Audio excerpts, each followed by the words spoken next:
மரணத்தை எண்ணி கலங்கிடும் விஜய மரணத்தின் தன்மை சொல்வேன். மானிடர் ஆன்மா மரணமெய்தாது மறுபடி பிறந்திருக்கும். மேனியை கொல்வாய் மேனியை கொல்வாய் வீரத்தில் அதுவும் ஒன்று. நீ விட்டு விட்டாலும் அவர்களில் மேனி வெந்துதான் தீரும் ஓர் நாள்.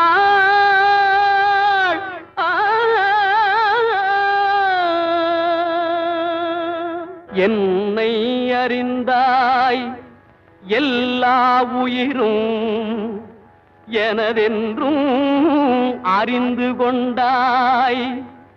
கண்ணன் மனது கல் மனதென்றோ